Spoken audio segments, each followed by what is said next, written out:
Sebelumnya perkenalkan, nama saya Susilo Sirait dengan NIM D1C224002. Dan saya Muhammad Anggil dengan NIM D1C224014. Di sini kami akan menjelaskan tentang materi yaitu gelombang dan getaran pada mata kuliah Fisika Dasar.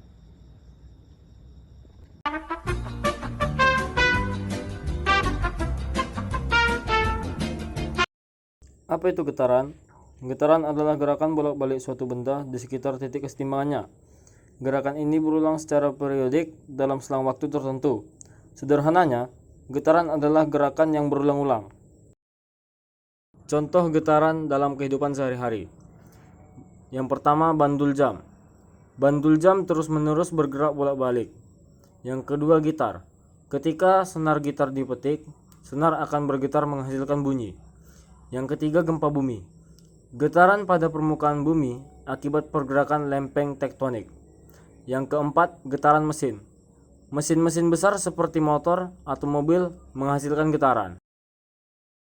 Selanjutnya yaitu unsur-unsur getaran.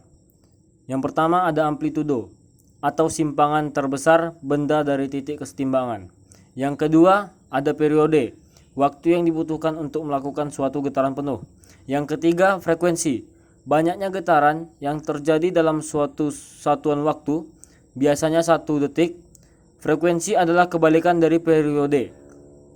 Yang keempat simpangan, jarak benda dari titik kesetimbangan pada saat tertentu. Selanjutnya jenis-jenis getaran. Yang pertama getaran bebas, terjadi ketika benda diberi gangguan awal lalu dibiarkan bergetar tanpa ada gangguan dari luar. Contohnya bandul yang ditarik lalu dilepaskan. Yang kedua getaran paksa, terjadi ketika benda terus-menerus diberi gaya dari luar. Contohnya mesin yang terus-menerus bergetar karena gaya dari piston. Penerapan getaran dalam kehidupan. Yang pertama teknologi. Getaran digunakan dalam berbagai alat seperti jam, mesin cuci, dan alat musik. Yang kedua medis. USG menggunakan gelombang suara yang merambat dalam bentuk getaran untuk menghasilkan gambar organ dalam tubuh. Yang ketiga, gempa bumi. Mempelajari getaran gempa bumi penting untuk membuat bangunan tahan gempa. Mengapa kita perlu mempelajari getaran? Mempelajari getaran sangat penting dikarenakan mengerti fenomena alam. Banyak fenomena alam yang melibatkan getaran, seperti suara, gelombang air, dan gempa bumi. Mengembangkan teknologi. Banyak teknologi modern memanfaatkan prinsip-prinsip getaran. Mencegah kerusakan. Memahami getaran membantu kita merancang struktur yang tahan terhadap getaran, seperti bangunan dan jembatan. Materi kedua ada gelombang. Gelombang, sebuah fenomena alam yang kita temui sehari-hari, dari riak air hingga cahaya matahari, merupakan konsep fundamental dalam fisika. Gelombang adalah getaran yang merambat, membawa energi dari satu titik ke titik lainnya. Dalam pembahasan ini, kita akan menjelajahi berbagai aspek gelombang, mulai dari jenis, sifat, hingga penerapannya dalam kehidupan sehari-hari. Jenis-jenis gelombang. Berdasarkan medium perambatannya, gelombang dibagi menjadi 2 jenis utama. Yang pertama, gelombang mekanik, yaitu membutuhkan medium untuk merambat, padat, cair, dan juga gas. Contohnya, gelombang suara, gelombang pada tali, dan juga gelombang air. Karakteristik dari gelombang mekanik yang pertama yaitu amplitudo, simpangan terbesar dari titik kesetimbangan. Dan yang kedua, periode atau T, waktu yang dibutuhkan untuk melakukan suatu getaran lengkap. Yang ketiga yaitu frekuensi atau F, yaitu banyaknya getaran dalam 1 detik.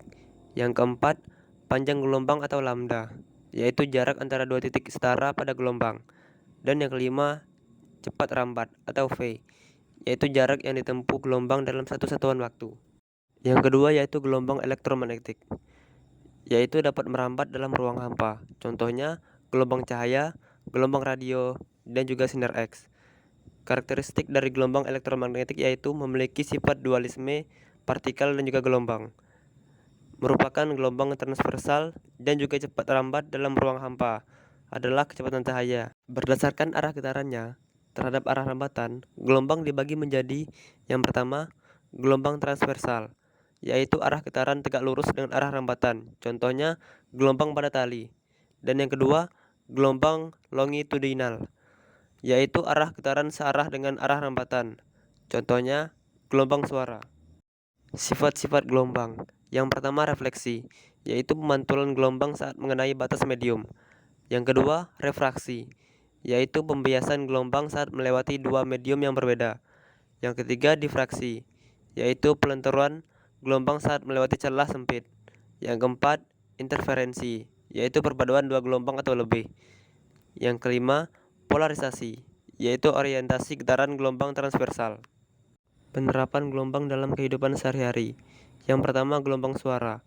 Contohnya komunikasi, musik, dan juga sonar. Yang kedua, gelombang cahaya. Contohnya penglihatan, komunikasi, dan juga energi matahari. Yang ketiga, gelombang radio. Contohnya komunikasi dan juga radar. Yang keempat, gelombang microwave.